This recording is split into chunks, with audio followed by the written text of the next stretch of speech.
Good morning, everybody. Okay, we're waiting for Simone to get the words up for the scripture reading.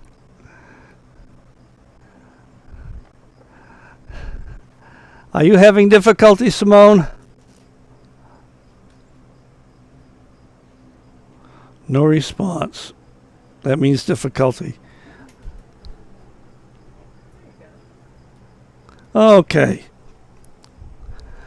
Thus says the Lord, do not learn the way of the Gentiles. Do not be dismayed at the signs of heaven. For the Gentiles are dismayed at them. For the customs of the people are futile. For one cuts a tree from the forest, the work of the hands of the workman, with the axe. They decorate it with silver and gold. They fasten it with nails and hammers so that it will not topple. They are upright like a palm tree, and they cannot speak. They must be carried, because they cannot go by themselves. Do not be afraid of them, for they cannot do evil, nor can they do any good. But the Lord is the true God. He is a living God and the everlasting King. At his wrath the earth will tremble, and the nations will not be able to endure his indignation. Thus you shall say to them, the gods that have not made the heavens of the earth shall perish from the earth and from under these heavens. He has made the earth by his power. He has established the world by his wisdom and has stretched out the heavens at his discretion. When he utters his voice, there is a multitude of waters in the heavens, and he causes the vapors to ascend from the ends of the earth. He makes lightning for the rain. He brings the wind out of his treasuries. Everyone is dull-hearted, without knowledge. Every metalsmith is put to shame by an image, for his molded image is falsehood, and there is no breath in them. They are futile, a work of errors. In the time of their punishment they shall perish. The portion of Jacob is not like them, for he is the maker of all things, and Israel is the tribe of his inheritance. The Lord of hosts is his name. May God add his blessing to the reading of his word. Just so you know, when I was reading that very last portion, I did not misspeak. There was an editing error. It said or. It was the word for. The letter F got left out. This morning, as we get started, want to talk to you about where he says, at the very beginning, he says, do not follow the ways of the Gentiles. And I need to get to Jeremiah here, just a moment. Chapter 10. He says, don't follow their ways. Well, what does he mean by this? There's a way of the Jews and a way of the Gentiles. And the answer is yes. I was watching something the other day and it asked the question, can America return to its Judeo-Christian roots? And the question is this, what is it that characterizes the way of the Gentiles and the way of, he didn't say the way of the Jews, he said don't follow the way of the Gentiles. He will get into something very specific, and it has to do with the kinds of things that people fear. But let's just start off with this. Most people don't realize that the word culture comes from the word cult. And cult didn't always have a bad meaning. It simply meant the system of worship, what you believed. The idea that that what we do in daily life comes out of what we believe. So in Western culture, and especially American culture, what's the happiest time of the year? Christmas. Why is that? Because the majority of people at one time believed in the birth of Jesus Christ, the supernatural birth. They believed that the Son of God came into the world. They believed that, and so they celebrated. We have that. They don't celebrate Christmas in other places in the world necessarily. We also celebrate Easter. So we have these things that we celebrate based upon what we have believed, and that comes across in culture. He's basically saying to them, you have a culture which I have assigned to you. Here's your beliefs. Here are the days you're supposed to celebrate. Here's some things. That's how it's supposed to work. He told the people, do this. And they were not to begin to celebrate the things that the Gentiles celebrated. And it's kind of like in this country. How many of you ever heard of Cinco de Mayo? Do you know what it's about? Kind of, maybe. In this country, we've appropriated that as basically a drinking day. Good day to drink. And they don't know what they're celebrating. It isn't the Mexican Independence Day. I'm not sure what it is. I used to know and I conveniently forgot. You also have another thing which comes from the French culture by way of New Orleans, and people celebrate Mardi Gras all over the land. And that's because of a twisted Christian concept, because you realize that they have Ash Wednesday when they were supposed to spend 40 days of penance. Okay, as a evangelical Protestant, I don't believe in doing that, but hey, if you're going to do it. But then what got really twisted is like, well, if we have to kind of live in a pinched life and do without something, we have to sacrifice something. People are always giving up something for Lent. Then what we're going to do is we're going to party the day before, and we're going to stuff ourselves, and it became gluttony not just of the body, but of all kinds of sensuality. And it's like you've put this into your Christian calendar. So the whole idea of adopting the culture, the local culture, people who are followers of God ought not to do that. And basically, Gentile culture was a culture that was based upon not knowing God and what he wanted. And he goes directly into this, and let me read this. He says, "Do not be dismayed at the signs of heaven. The Gentiles are dismayed at them." What we do know is this, that they had adopted the idea that the stars and the moon and the sun and all that, they dictated what was going on. And if there was a solar eclipse or even a lunar eclipse that they could see, they were fearful. They were wondering, what does this mean? It means there's going to be a change of nations. And if there was a comet showed up, they would be all excited about that. When I say excited, I mean they would be exercised. They would be fearful. He says they're going to be afraid of those things. And today we have a modern version of that has come down to us in astrology. And there are literally people in this country who think, I'm a believer, I'm a Christian, and yet if they read their astrological thing for the day, they're afraid to go out of the house. He says, don't be afraid of that stuff.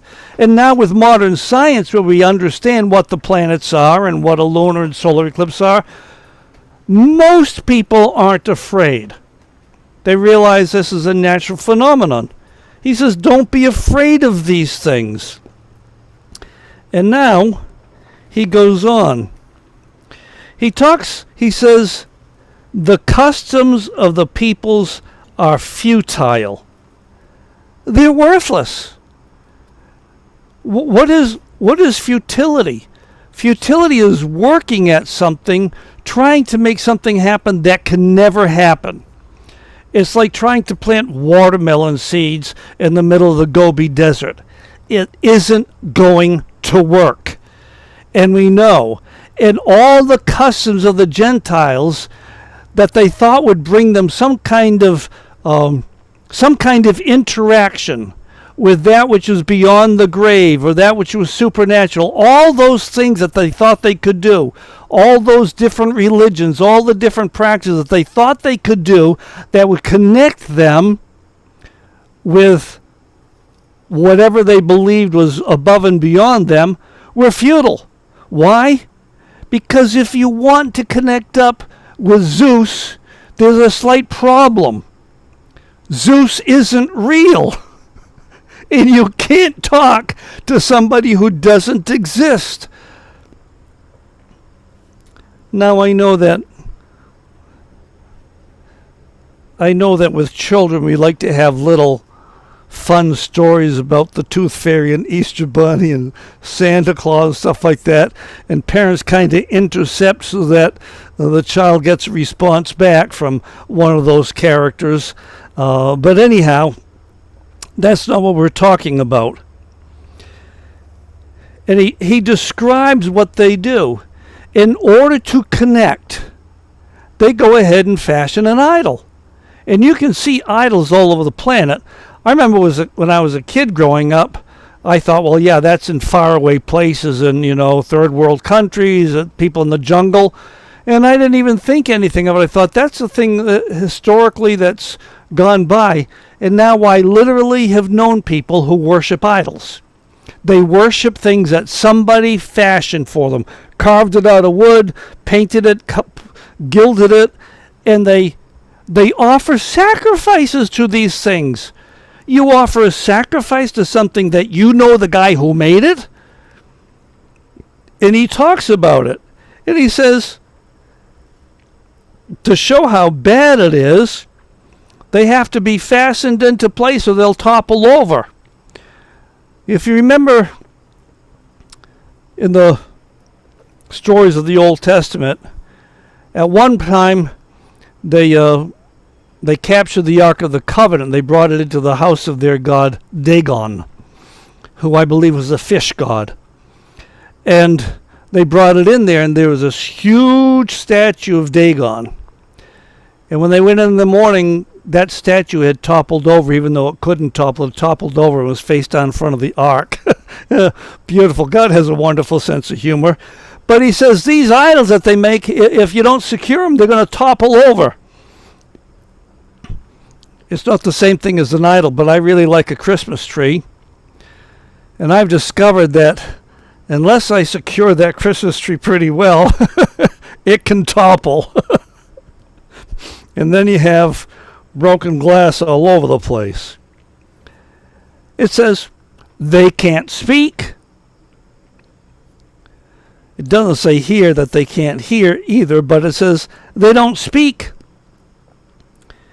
If you want them in your circle of things, you're going to carry them around, unlike believers in God who realize that no matter where you go, God's presence is there. He's with you. You don't need to carry God around with you. And then he says, do not be afraid of them. That may sound kind of obvious and simple to those of us living in this country who are believers, but you have to recognize that throughout all of human history, people have been afraid of what those gods can do to them. You see, most people don't recognize it, but maybe they would make sacrifices to the god of thunder or whatever, and make these sacrifices wanting some benefit, but the biggest reason that they gave these sacrifices because they were afraid of what those gods would do to them. It's like, what will you do to us? And it is always the fear of what somebody can do to you that causes people to step into line. The whole peace through strength type of thing in politics. But, even those who are followers of God have to recognize one of the reasons why we love him because of what he does for us, but we also have to fear him because of what he can do to us. And one of the things you will see in Jeremiah over and over and over again is God saying, you better pay attention, you better obey, you better return, you better repent because of what I can and will do to you. So he says, don't be afraid of them. They cannot do any evil. They can't do anything to you. And so somebody might find out, you're subject to the curse of, the curse of the mummy. There was a supposed curse at one of the pyramids. And the idea that anybody who broke in to the burial chamber of that particular pharaoh was cursed. There was a curse laid down on people. And sure enough, it turned out that people went in, they took stuff out, and many of them died early deaths, strange deaths. The curse, the curse. Well, now we found out that there was some kind of toxic chemical in the burial chamber, and that's what got to people. You know, they got too much mercury or lead in the system or something. So it's like, you know, it's not that curse that somebody pronounced at some pharaoh with some Egyptian priest or some Egyptian god. No, it's just that's a natural occurrence. So he's saying, look, they can't do anything to you. Don't be afraid. And the psalmist says it another way. He said, you know, I don't need to be afraid. What can man do to me? You know, Jesus said, don't be afraid of those who, you know, the worst they can do to you is kill you. You know, don't be afraid of them. Be afraid of the one who, after he's put you to death, can cast both body and soul into hell. And when he says that, he's not talking about Satan. He's talking about God, because Satan himself will be cast into hell.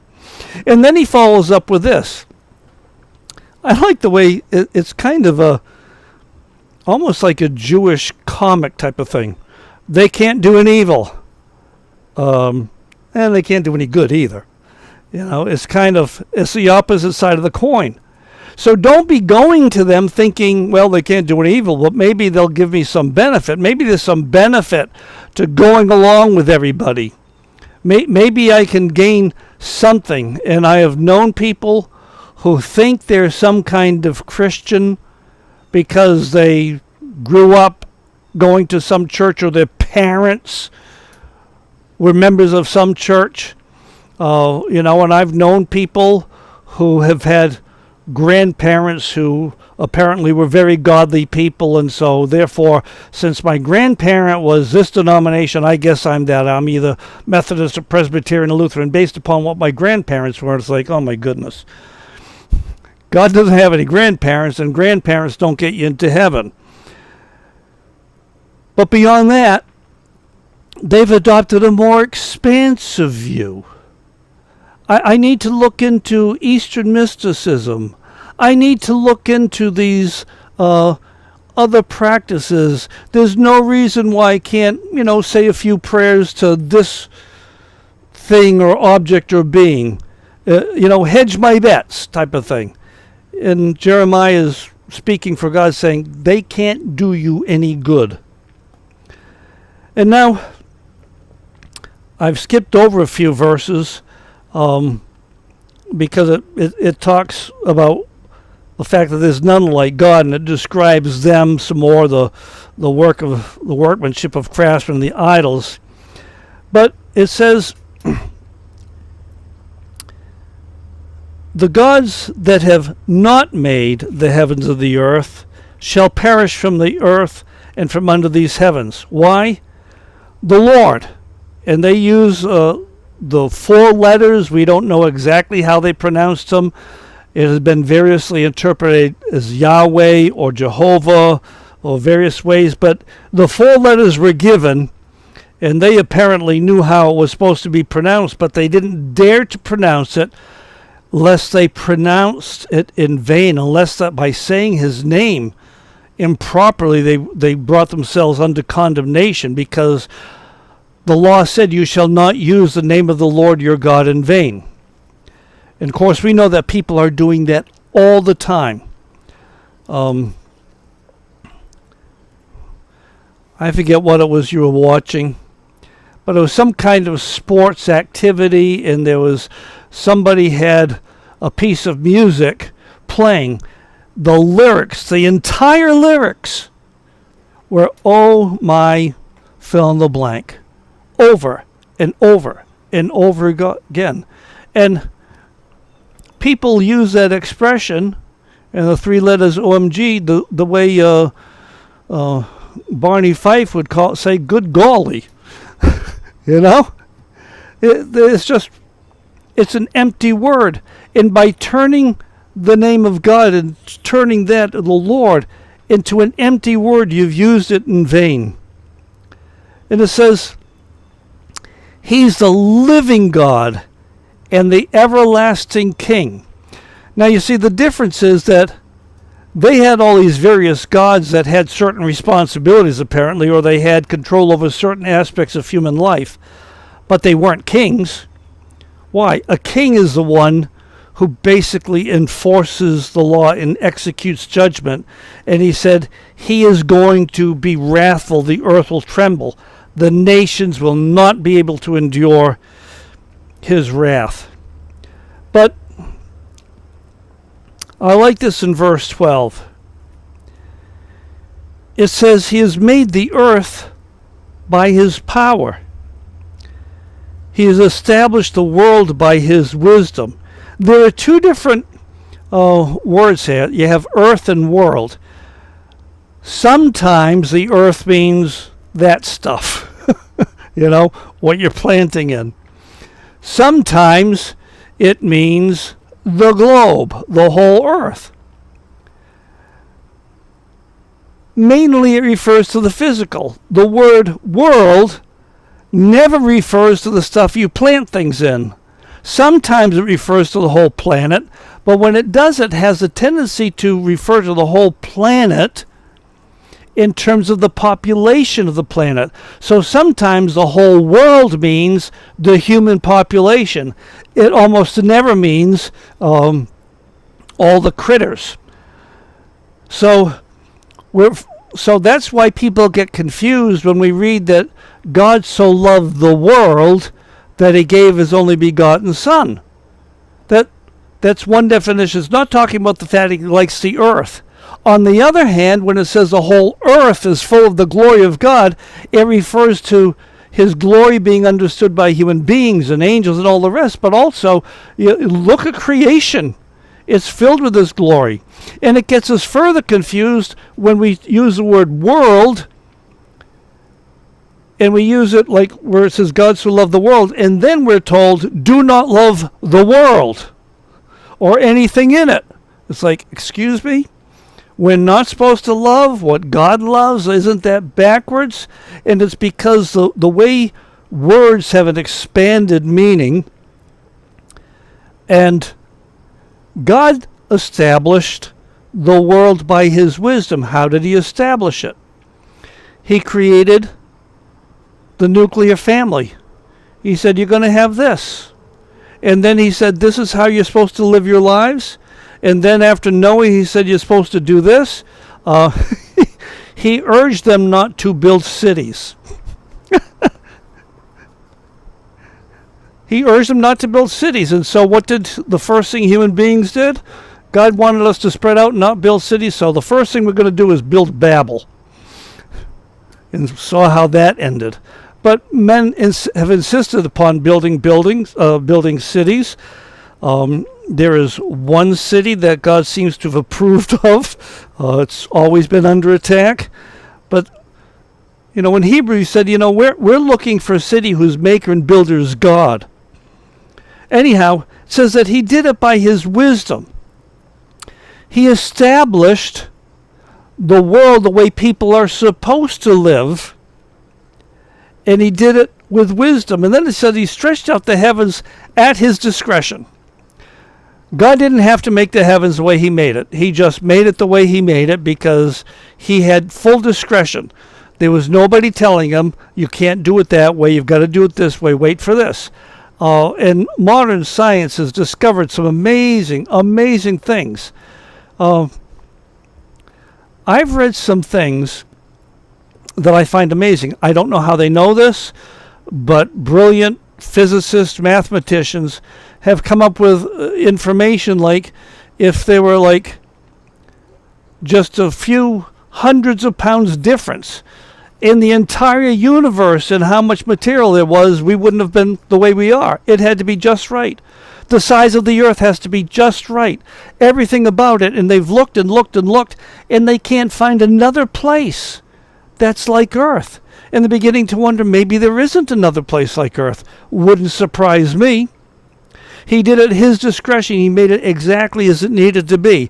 But human beings have come along and said, we want to redo Earth. We don't like the world the way God said it should be run. We want to run it our way, and they've caused a problem. And now he says this, when he utters his voice, there is a multitude of waters in the heavens. Now, some people would say, well, him uttering his voice is the thunderings. and a multitude of waters in the heavens. Boy, was there a lot of water in the heavens last night. It poured. It just started just like that. It's like, whoa. He said he makes lightning for the rain. That's an interesting thing. You know, scientists think they know what causes lightning, and they haven't actually proved it. They don't know how the lightning goes around volcanoes, why that happens. But have you ever noticed something? Have you ever noticed it like there's a kind of a rain going on, and then there's a flash of lightning and a boom, and then the heavens open up? It's like that lightning, this is true, that lightning causes pressure repercussions, and all that pressure causes the water molecules to bang together harder, and they get heavy enough, and it rains. And we see this, and they understood that back then. He said he brings the wind out of his treasuries. And then he says, all you people are dull-hearted. You don't have knowledge. And he says they're all going to be punished. And then he says this, the portion of Jacob. Now get this. He is describing God himself as Jacob's portion. Now, when we use the word portion, what do we generally mean?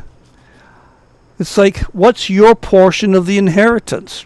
You getting all of it? 50%? We know that the way it used to be in the Old Testament, the oldest son got a double portion. It was all divided. So if there were 7 sons, you divide it 8 ways, and the oldest son would get 2 eighths, and everybody else would get an eighth. But why did he get it? Because he was also supposed to take care of mom, the supposed widow, and sisters who were unmarried and things like that. So he had that. But, you know, we don't worry about that so much in our culture. But what he's saying is, folks, you don't have to rely upon some kind of inheritance from your parents or grandparents or whatever. You have the inheritance in God. We've inherited a relationship with God. How? We're told we are heirs of God and joint heirs with Jesus Christ. We have an inheritance in him, so we don't have to worry about getting all the stuff. If you're the person who thought you were going to get a lot out of some inheritance, and somebody got to your relative at the last minute and they gave all the money away to something that was futile, don't worry about it. They were messed up. I knew a woman who was wealthy. She had a nice place on Lake George, and you have to be wealthy to have that. Her only son had died years before. She had some friends that were hoping that she would leave them in her will.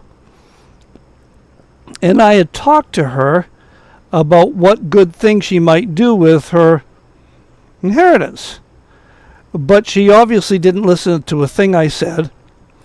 I was hoping she'd just leave her car to these people who didn't have much of anything. I had suggested that a couple of good Christian causes she could leave her money to. Instead, she left it to the care and feeding of her cat.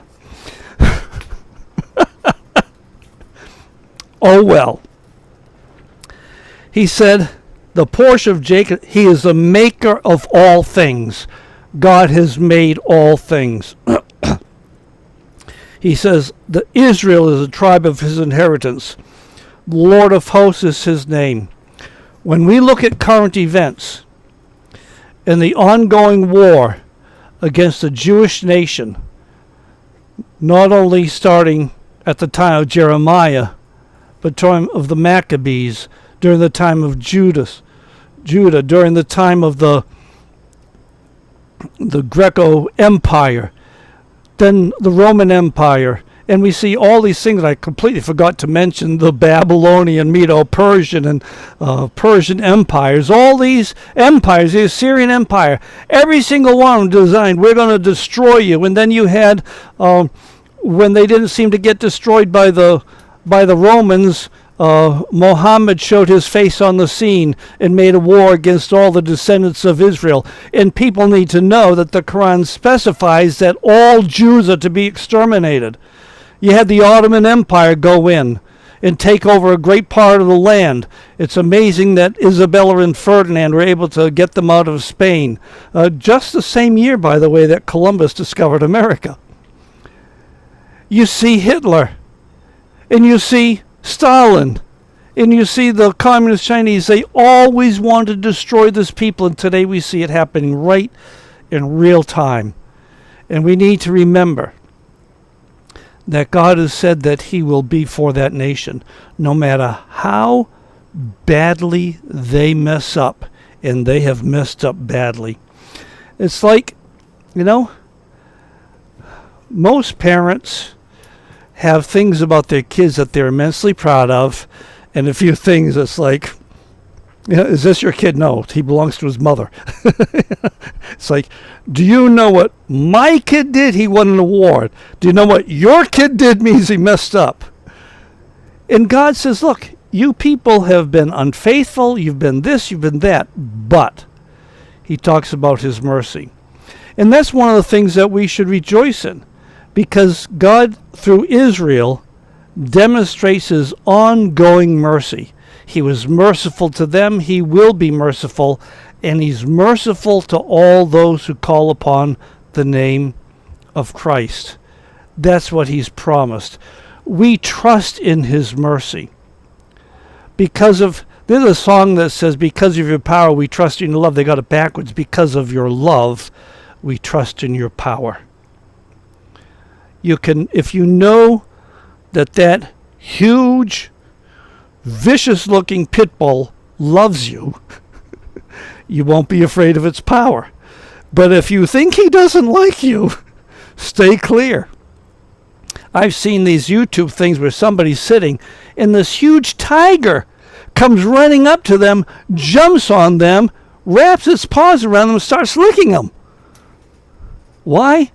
They remember when that person raised them from a cub and nursed them to health and everything. They actually remember it and they care, but you wouldn't want to be just anybody out there. So, we trust in his power because of his love. Because of his love, he's merciful. And we all get to share in that mercy. Now, I want to do two things. I want to sing the closing song. I would like to sing it after communion, but I think we need to sing it first so that the Bluetooth connection isn't lost. So, can you go